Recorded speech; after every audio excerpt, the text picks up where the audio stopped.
Welcome to Handmade Happenings. I'm Melissa. Several months ago, I started learning to make bobbin lace using a beginner kit.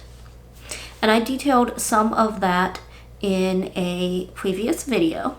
But as I finished off that kit, I kind of was left not sure where to go from there.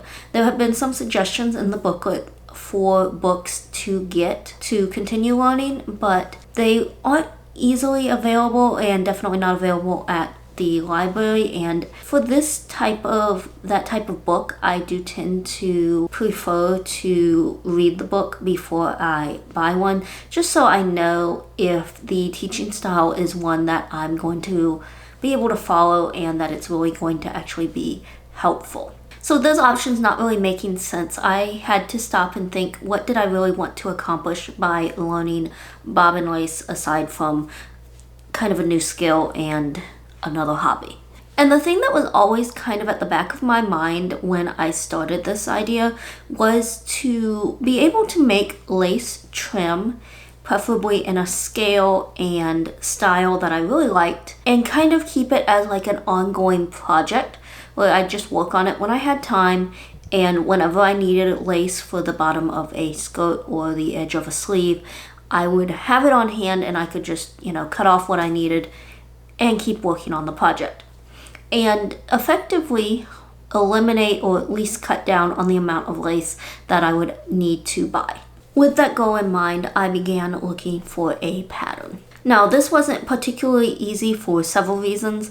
Bobbin lace, there doesn't seem to be a lot of information on it in general. And then what I was finding didn't have a lot of instructions to it. I think I got one pattern that was basically the pricking, which is the template with the dots on it that show you where you put pins, and a list of the stitches used. And that was almost it. There might have been a little more directions, or like a diagram that was supposed to represent like this is what stitch you use where, but there was nothing on the order of it, which pair of bobbins to use, anything like that. And for a beginner like me, that simply was not going to be enough instructions for me to be able to accomplish anything. So in addition to good instructions, I also needed something that was going to be pretty small. For lace edging, I mainly use it on doll clothes and baby clothes. And in both cases, I've always used basically 1/4 inch lace, which is not very big, and a lot of what I was finding wasn't that small. So the pattern I settled on actually has detailed step-by-step instructions plus a YouTube video showing how to do it, because the creator of the pattern I think primarily does make YouTube videos. So I will leave all of the appropriate links in the description. Now the size is a bit bigger than what I would prefer, but at this point I figure I need to prioritize the directions over the size. So up next was deciding about the thread. Now the pattern I got didn't specify a size, but before I got that pattern, I had purchased another one which had called for size 80 thread, which is a lot smaller than what came with the beginner kit. So the beginner kit came with this, I call it crochet thread because that's what I was introduced to it for using it as, and it is a size 20.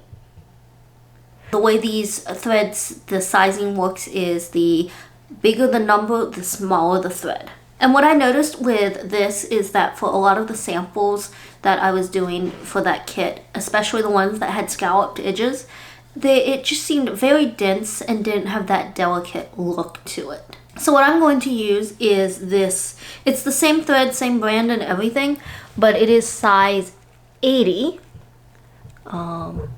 See if there we go, which is a lot finer. I don't know if it comes across on camera or not, but it is a much finer thread. I actually had some on hand because it is what I use to sew buttonholes on. So if that gives you any idea, this will go through the eye of a sewing needle. And I kind of settled on this size in part, like I said, because of the previous pattern that I will not be using, which called for that size, and also because it kind of is what came up for a size that's used often for what's called tatting, which is another method of lace making that's more popular than bobbin lace. It's more common to hear of it if you're thinking, okay, how do I make lace?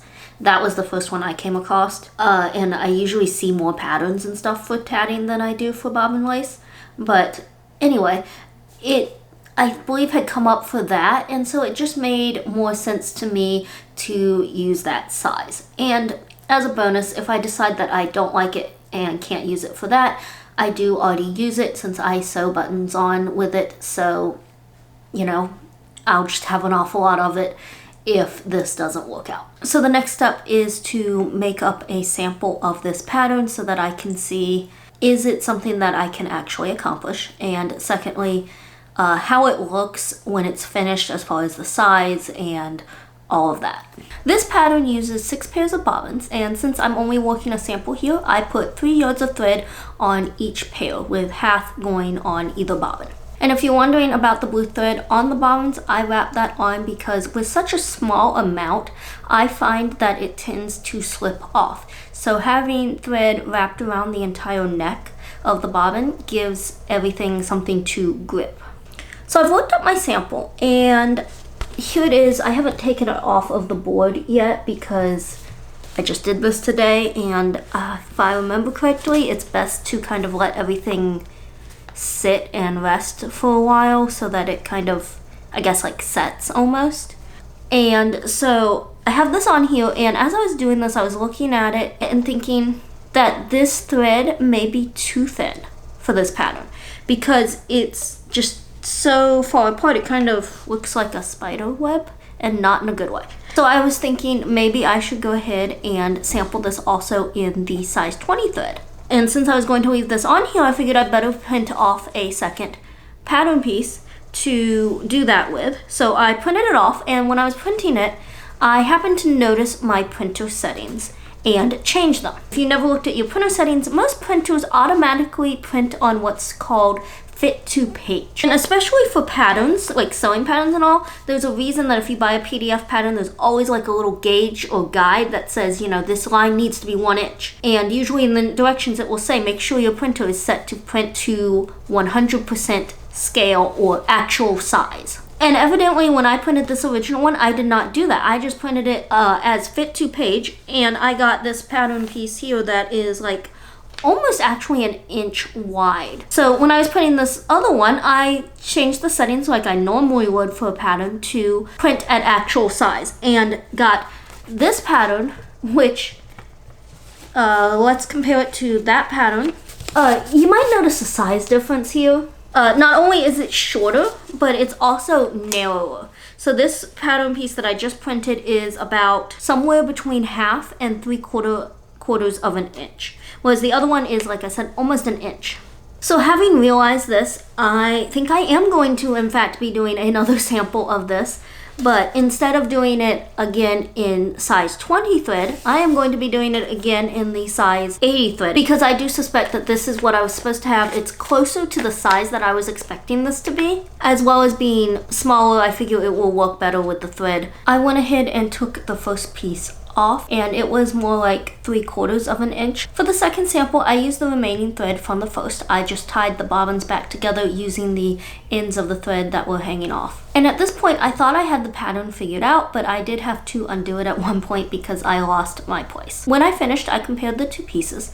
The bigger one doesn't look as bad as I first thought, but the smaller one looks better, more defined, and is closer to the size I expected and need. And here it is compared to the lace that I used in the past. It's the same size when you consider that that top piece will be used to attach it to the fabric. I also pinned it to a doll skirt to see how it looked. I'm happy with the results, so I moved on to getting the right setup. So there are 2 types of pillows for bobbin lace. One is a flat pillow, which is the one I've been using. I believe it's called a cookie pillow. And then there's a type called a bolster or roller pillow, which is a cylinder and is meant two-tone. And that's the type that I need for this from what I understand. However, I prefer not to buy one because I'm trying not to accumulate too many things for this particular skill. There's a few DIY ideas out there, and the one I settled on was rolling up a hand towel and covering it in fabric. And now I'm pinning the pattern to it, and I have a second copy of the pattern that overlaps the bottom of the first. And they don't wrap all the way around, but they don't need to, because what I'm going to do is keep moving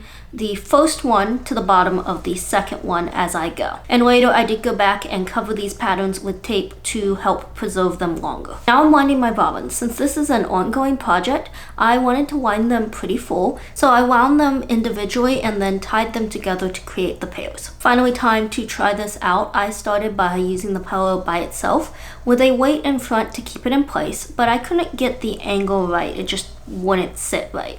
So I put it on top of my main pillow and used pins in the front and back to hold it in place.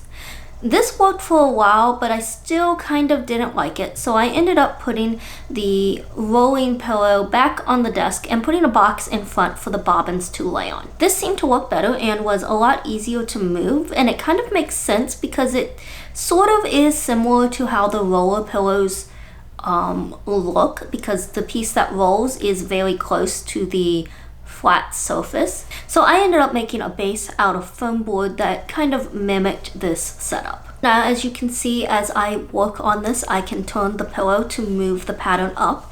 And after an inch or so of working on it, I start pulling the pins from earlier in the piece to use. And that's what allows the first piece of the pattern to be freed up and to then be put down at the bottom of that next piece. And I probably should have done this sooner, but I also cut my sample piece in half just to see how the work held up. And it didn't immediately fall apart, so that's good.